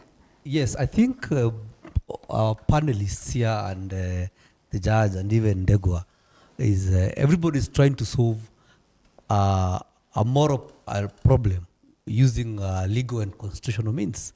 We are trying to solve people problems through the law and through the constitution. It's like having a very good hardware, software, but the person you brought to use the software, is incapable. There's nothing you can do, even if you change the software 100 times, and the person who's supposed to operate it has no idea how to operate it, you will not solve the problem. So what we are trying to solve here is we have a leadership and also our voters who are morally corrupt. And so we are trying to, you see, this is a law, and everybody knows this is a law. But like the judge is saying, even our voters, us, we know this guy has been accused of corruption. He has been sentenced by the first court and he has appealed. But we go ahead and elect him, knowing that no constitution, even if you change it 100 times, will cure that. You cannot try to cure people and moral issues using the constitution or the law. So, Franklin, what do we cure in this case? What do we change in this case? Is it the aspect of how we get our morals correct and, the goodwill to implement the document, or it is the document itself that we actually change? First, I can't agree more with my good friend, the scribe here, that we, as a country, are suffering from a leadership and moral crisis. We are a country of watu watabia mbaya, and we want to pretend that throwing the law at our bad manners will fix, our challenges. The judge spoke to issues around electoral, reform progress, and we acknowledge that. Those matters are being adjudicated very fast, and that's a good progress. But look at some of the cases, issues of voter bribery. That just communicates what kind of society we are. So the first thing before even we begin the conversation of whether we need to reopen up our constitution for some amendments which we have bestowed ourselves, Article 256, and the President has recommended that route, and Article 257, what we have tried through the Okoa Kenya, through the Punguza Mzigo, and the BBI. Previous one that was a mongoloid between Popular Initiative and whatever. We need to renovate our culture as a people first, because we can't keep on shifting forests and keeping the same monkeys expecting that there will be no harvests to be lost in the next plantation. But let me quickly run through the issues. One is our problems are neither a matter of mere policy nor of values, because we are seeing deliberate instigation of institutional failures. And we need to instigate some level of reform that then protects these constitutional bodies from interference by the tabia mbaya culture that we have. And I believe we are approaching a true moment that needs to provoke sober thought around specific issues. One of those, I believe, is we may deal with the issues of a governance system, whether we go presidential purely, or a mixed model, or parliamentary. But I think the conversation we have avoided over time that touches on questions of fair representation. We have inconclusive elections every time. Are we a society that has forced ourselves to the fast past, the post-electoral system design, when we are deeply ethnically mobilized when it comes to politics? We are highly patriarchal in terms of our organizing, and therefore we have excluded half the team of women. We have excluded minorities, persons with disabilities, young people here, minority groups. They are even calling for an increase in counties because even the Equalization Fund has failed to help them. So is it an opportune moment to pause and ask ourselves, can we reconsider a new electoral system design that possibly can deliver a more, satisfactory result where this fair representation of our society, the way it is structured, and also make sure that the winners, take the mandate in a good way, but also the losers appreciate that we have a responsibility to play, because it's not about the winner take it all. The issue about this country, in my view, is about that. The president, I agree with the president in his memo to the Senate and the National Assembly Speaker. We need now, after we've celebrated 10 years of devolution, celebrated 13 years of a new constitution, why are we not considering the critical issue of the two-third gender rule? I think that does not have to wait. We need to pursue that and make sure that our women, including today, look at this man. The only other lady who's in the house. I know these ungodly hours, but we need to improve on this thing. And honestly, we invited a couple of them. Unfortunately, they could not make it here. But all the same, Wanjiku here is capable of, addressing these matters. And while the first thing that the Constitution speaks of is the sovereignty belonging to the people, the aspect of representation, like Franklin would rightfully put it. Do you suppose that you are involved, that you are engaged, or it's just a beautiful document that is all written that everybody has the chance to weigh into the matters of the nation? Yet in real sense, it's about the politician. It's about the few who probably understand the document. Allow me to answer this question by taking you back to a question that was asked before, on whether we think this constitution really portrays what the people wanted, the spirit of the people, rather. When you looked at Boma's draft, let's start from there. When they were going around asking the people what it is you'd like to see in your constitution, among the things they said, they want to see that. They want to see patriotism, they want to see unity, they want to see their people that they have elected to doing the job that they are supposed to be doing. They want to see accountability, transparency, so on and so forth, equality, and all that. Obviously, that's not what we got. That's not the Boma's draft that we got. But what we have right now, the constitution that we're looking at right now, we have the Bill of Rights. We talked about equality. We have sovereignty of the people. We have the principles of governance. We have unity, patriotism, so on and so forth. But on the face value, the constitution is beautiful, a transformative document. Even people say that it's the most advanced document that we have. But now the problem is when we come to saying that now we want to amend. What are we amending? The Constitution itself, lovely, it tells us what to do. All we have to do is do what it says. But when you look at the things that is what the amendments that are being brought forth, one of the things that PLO says is he wants to change the architecture of the executive. Why are we changing the architecture of the executive? What some people might argue that we want to expand in order to put in the office of the opposition leader. For what reason? Right? When we have this free, fair electoral processes, the winner, there's supposed to be one outcome. There's a winner and there's a loser. So if you win, you win. And if you lose, just take it as it is. Tanzanian style. Exactly. Tanzanian take it in stride. Have you? Take it in stride and don't cause so much.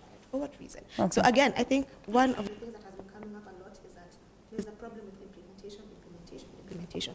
The problem is not the Constitution. The problem is the people in charge of implementing what the Constitution is saying. Okay, So that is quick one. The mic is with you. You could have taken it long time. Proceed, and then we take it to him. Okay, I think I would like to disagree just a little bit with Wanjiku on the issue of the current constitution and the political contestation. My feeling is that as we are, the constitution talks about the sovereignty of the people being supreme. If I look at the sovereignty of that people being how they cast their votes, if you contest a presidential election and you get 8 million votes, and I contest the same presidential election with you and I get 7.9 million votes, and I, with 7.9 million people, I don't even have a seat in parliament. I mean, a member of parliament. What happens to the majority minority? With 10,000 votes is more powerful than me. I think ideally, even on rules of natural justice, would dictate I have 7.9 million people behind me. At best, I should be the leader of official opposition, parliament, to at least represent the aspirations of the 7.9 million people. I might not share power with the executive, because the executive won fairly and squarely, but surely 7.9 million people who are behind me need to feel that they have representation, not that they have power. People, I think, confuse the two. They may not want to share power with the executive, but they need to feel represented. And especially, if you have to be honest, in a country which is so ethnic like ours, if you don't amend that, they will actually be putting in place structures for, I would dare say, sometimes even a civil war, because somebody will come who's more radical, leave alone the current leaders we have who are maybe more malleable, who you can talk to or have changes. But other countries we've seen in Africa where there has been such close elections and countries split into two. And to sort this, we have gone the extra constitutional ways, yeah? And just the second one, the issue of sovereignty of the people. There are some things which maybe we passed in 2010, which in retrospect don't make sense. For instance, I'll give you an example. A senator elected in Nairobi with 800,000 votes, but an MP elected somewhere with 30,000 votes is more powerful. That the National Assembly is a senior house than the Senate. So as somebody who was elected with 30,000 people, again the sovereignty of the people, so 30,000 and another person who was elected with 700,000 people, but apparently the one who was elected by 30,000 people is more powerful. Well, it doesn't make sense. These are some of the proposals that we have, and also as you respond, we have gone extra constitutional ways to address some of these concerns, the loopholes that we have witnessed to now, until perhaps we get to a point where we have reviewed and amended the Constitution. How do we manage these concerns? Because, I mean, they are a concern, and we have gone out of the Constitution, out of the rule of law. 3 quick issues. Number one, quick ones. There is a question of legality, and that is what she was speaking to. She was saying you have one election, there is a winner and there is a loser. That is a question of legality. That is the law. There is the second question of legitimacy, which he talked about. Now, in a country so ethnically divided as us, it is very difficult to have legality without legitimacy. And that is why the president has 2 roles. He's the head of state and is also the president. One is a unifying factor, speaking to that legitimacy that he has to get from the people. So governing then becomes very difficult. But before I forget, I think one, and the clergy did speak to the question of duty bearers. I think I need to make it clear from the beginning that we are all duty bearers in this constitutional making. And this is where I love Mutunga. Mutunga used to say that the process of implementing the constitution did not end by promulgation. It continued towards the implementation, and it's to all of us. The church has dropped the ball. I had very nice names, Reverend Timothy Njoya, who gave us what we now have, a referendum today through a court process. Today we don't have that. When you monitor the 2022 election, the church was actually amalgamated into the state. When the situation ought to have been, all along in history, it is the church to regulate the state. And that is where he speaks to the question, the role the church played towards having this constitution. The moment we are going to have the church, civil societies, being amalgamated into the state, taking positions that can be interpreted to mean they are singing one chorus with the state, then we have a problem there. I think that is one thing that I need to make clear. So all of us, and I have always said that the Kenyan politics is structured in a way that we have made our politics to be lucrative. When you go to Scandinavian countries like Sweden, Finland, politics is not a full-time job. Why is it so lucrative in Kenya? That is why anytime we want to talk about constitutional making process, we don't want to recognize the politicians also have a role to play, because our politics have become so lucrative that when we see Raila there, this conversation should not be around Raila, it should not be around Ruto. And perhaps that could be one of the proposals. This conversation should be around the people. As a people. Muyakane.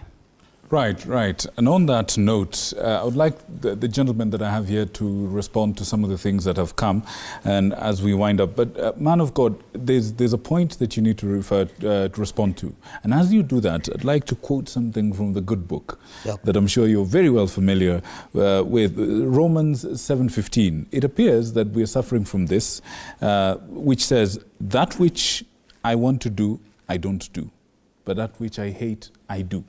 So in this context, can you give us a lesson that can help us, how Paul resolved this quandary?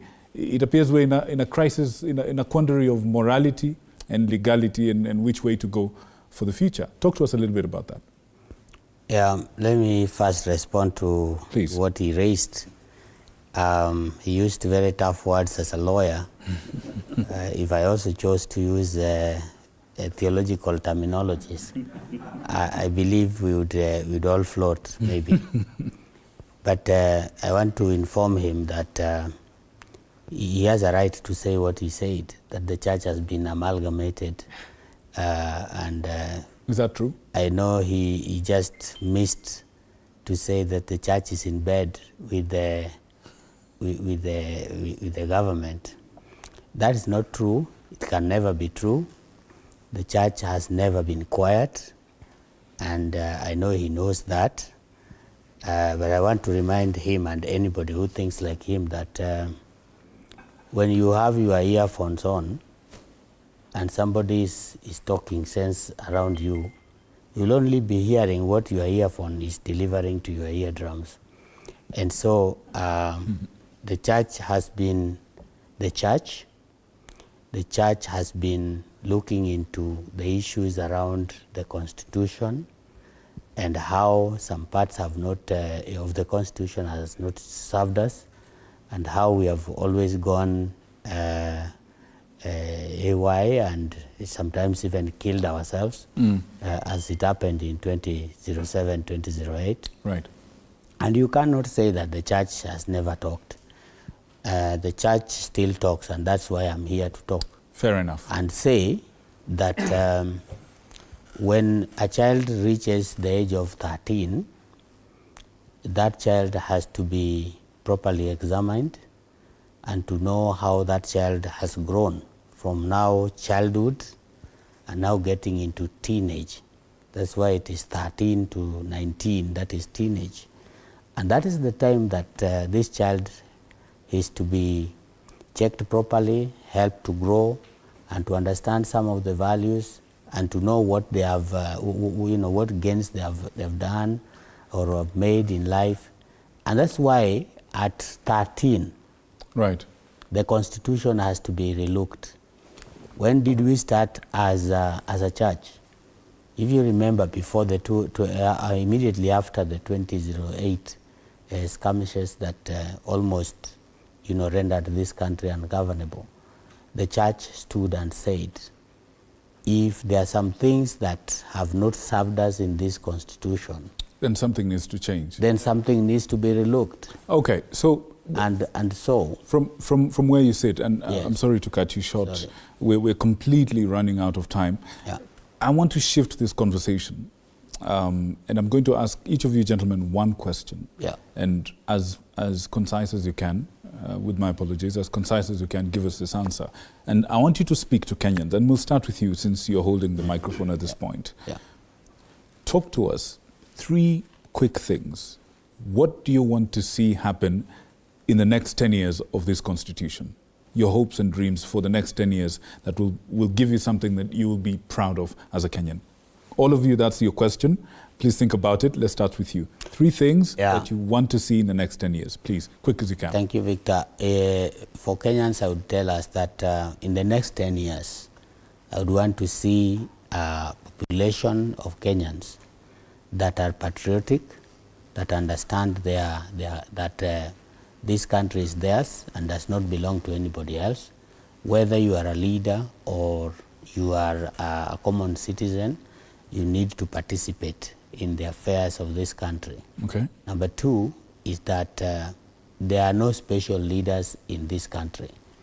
All the leaders are leaders. Whether they are young leaders, whether they are political leaders, religious leaders, they have to be treated as such. And number 3, those who hold the power in this country or who think they hold the power, they should know that that is a delegated authority. And Kenyans are the owners of this country. All right. We need to look into this constitution and see what it has delivered to us and what it has not delivered. All right. One thing, what do you want to see in the next 10 years, please, Warungu? Before I answer that one, let me touch something in 1 minute we're completely out of time. that was mentioned there. And I would wish to say this. I think we need to put aside emotions and private interest when talking about the change of the constitution. Right. Like the justice said something very important. No matter how you tighten the EACC laws, we still are subject to the criminal justice system. If an investigating officer brings a weak case to the prosecutor and finally to the judge, that case is bound to fail. So no matter how we give EACC prosecutorial law, procedure must be followed. Yeah, procedure must be followed. Fair enough. Three things are quickly, please, very quickly. One, I would wish to see Kenyans, both the citizen and the government, move from the constitution now to the implementation in a more serious way. The second issue, I would wish to see this constitution amended. We have a hybrid governance system. And the third and the last thing, I would wish to see a more inducement in terms of the political goodwill and the good faith from the citizen and the government in terms of the implementing this constitution. All right, thank you. Justice Mabea. The true one, I would like to see Kenyans to be more participatory in the governance of this country, and they be well enlightened and they come out so that they understand what the constitution is all about, so that they can be able to participate fully. Number 2, very, very important, culture change. Culture change. Culture change, unless there is change of what we think about ourselves and values, no amount of constitutionalism will save us. Thank you. On that point, perhaps we'll have you gentlemen and some of the others back to talk about that culture change, because that's a whole conversation on its own that needs its own space and time. George, over to you. Thank you so much, Victor. Indeed, pertinent questions, very valid points raised by the panelists. I want now to, punctually end this conversation, Wakili. Yes. You've listened to what has been said. Yes, I have. Your outlook in the next 5-10 years, even beginning tomorrow, perhaps what you want to start hearing or what you want to also to start seeing in the future. As long as we shall continue to elect individuals who have no integrity and who have no fidelity to the law and who respects no one, then we shall never get out of this bush. The Bible says in the book of Exodus chapter 18 verse 21, when Jethro was advising Moses, the son-in-law, he said, select capable men from all the people, men who fear God, trustworthy, incorruptible, and men who hate dishonest gain, and appoint them as officials over thousands. So as long as we shall continue to violate the advice of Jethro to Moses, this country will not get out of the bush. Your parting shot. My parting shot is Kenyans must rise up and protect this constitution. The constitution is being defiled left, right, and center, is being raped by individuals who do not believe in it. If we are not careful, Kenyans, these individuals, and especially those in executive, will replace this constitution with a document from their bedroom and with a document from their wardrobes. Indeed. If we are not careful. You have seen their habits. A court of law is seized of a matter. Next day, the DPP is being authorized to withdraw that case. The question of theft, spillage notwithstanding. So we must rise up and guard this constitution, and the judiciary also, especially the lower courts. The question of withdrawal of a criminal case that has not been answered, irrespective of the DPP being the custodian of prosecutorial powers, must be looked at. Absolutely. A parting shot from Wakili Ndegwa, constitutional lawyer I've been speaking to right here on the People's Court. Over to you, Linda, for the closing remarks. Wanjiku, we'll start with you. What do you envision for the country? And I am not a prophetess, but I can almost tell that the way things are going or moving, we really are going to have some amendments on this one. What do you make of where we are and what you expect? For me, I want 3 things. The first one, I'll start with the women. The thing we've been talking about is that the 2/3 gender rule is not being implemented, right? So what I want to see is that later, rather in 10 more years, if the 2/3 gender rule is not there when Parliament is sitting, don't sit. Wait for them to be there. Wow. We need representation. Number 2, for the youth, we want an opportunity to show to you what we can do. We want you to implement Section 55, which says that the state is going to give us opportunities to participate in the political, the economical sphere of life. We want the opportunity to have job opportunities. So I want to see that implemented. And third, I want transparency and accountability, because we don't want to be silenced when we stand up and we call out our leaders for accountability. We don't want to be given handouts. We just want you to do what you said you're going to do, and if you don't do it, we want you to leave and give it to someone like us who's going to do what we're going to do. And Wanjiku represents those ones that are the largest number of voters, registered voters for that matter, and therefore points quite valid right there. Evans, how do we ensure that we do not go the BBI way or all these other ways, all these other attempts of amending the constitution that have failed and are expensive for the common mwananchi? Quick. 3 things. I want to see in the next coming days, beginning from tomorrow, a very enlightened citizenry. I want to see an executive that is very afraid that we have a very strong constitution that will militate against any attempted mutilation. And I want to see a very strong judiciary that can be, taken for its word, and a civil society that knows where we have come from. All right. Okay. Well, he did not answer my question. I'll ask you that question. How do we ensure that we do not go the way, an expensive way of BBI that costed the common mwananchi and landed nowhere? I think if we have to amend the constitution and we have to amend especially sections which require a referendum, we really have no other choice than to take the referendum, because that's what the law says. Right. So if you have to amend those sections, I don't think we will the numerous proposals that we have. Okay. Doing that. But in terms of the things that I would want to see, number 1 is entrenchment of the freedom of expression, especially for the media and other people. There has been, that's in the constitution, but sometimes it's being chipped away through very hefty court awards by the judiciary against the media. That is also being chipped away through the economic stranglement of the media by the government, and using issues like licenses as carrot and stick. So that is something I would want, if you're having a constitutional movement, right, you entrench that. Then second, we have to make it very fast. Yes, I would want to see the strengthening of devolution. The national government should actually devolve all services that are supposed to be devolved. Right. The national government still has a chunk of the health budget, yet health is a devolved function. Has a chunk of libraries, yet it's a devolved function, which I think needs to be taken to the grassroots. And the last one, I would want to see voters take responsibility for their choices. Yes, well put. They have been delegating that. All right. Senior, that democracy is an expensive affair. What do we do moving forward?